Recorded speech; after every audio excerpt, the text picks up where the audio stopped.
So, today's lecture will be about the structure, content and flow of information and data through the noosphere. Nous is a Greek Attic word meaning mind. Noosphere is the sphere of the minds and emotions, belief systems, transactions that are happening between the minds of humans every day on planet Earth.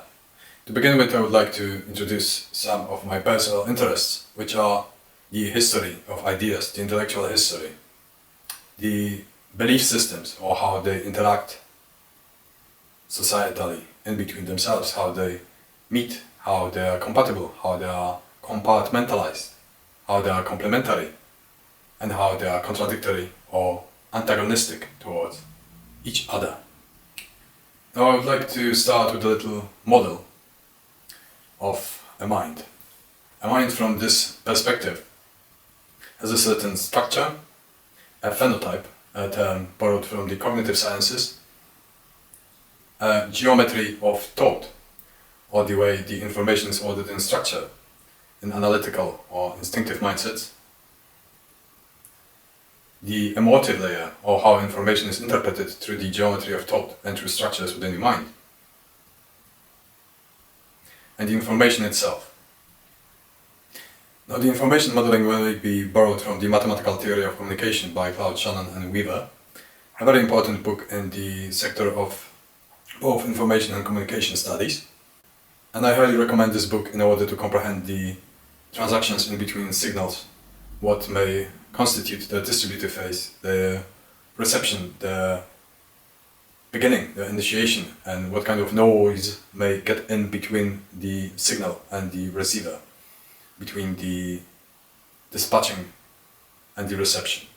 So I believe that the content, the information we receive daily, is the mental continuum or the information continuum, and our minds are the receivers, both emotive and intellectual, and are interpreting this information through the lenses of the structure, geometry of thought, cognitive and emotive habits, instinctive emotional layers, and intuitive layers.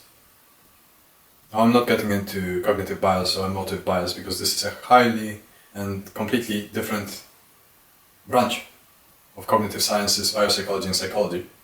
But it is good to remember that every person is subject to such bias, and that constitutes the incoming or the receptive noise of that person.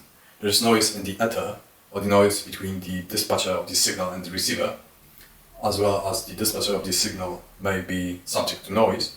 Then we have the noise of the informational environment over the H-sphere, the infosphere, as well as we have distortions and biases in the noosphere, or the mind and emotional sphere, or even the pneumatic or spiritual sphere of human beings. It is good to remember that people differ in phenotypes, the styles of thinking, the rhetorics of understanding. And it is good to put yourself into the perspective of another. Because of the differing phenotypes and geometry of thought and structure, the content falls into human minds differently and uniquely. Now, I wouldn't like to introduce too much ambivalence, that is, too much relativity in human minds, because there are things common to all of us humans. Otherwise, we wouldn't communicate and understand each other. However, the differences like to cluster around paradigms. The differences like to cluster about political, religious ideas, about societal ideas, about tastes in art, for example. Now, Philip Tetlock, in his expert political judgments, used the term fox and hedgehog, taken from a different American writer. And he posited that foxes are better judges and decision makers, or judgment and decision makers, than hedgehogs. That means that foxes that have many models of the world and many models of the minds of others and emotions of others may understand them and the world much better. While the hedgehogs are more of a hardliner in understanding of the world. They have grand theories, grand strategies, but they often forget about the nuances of the mind.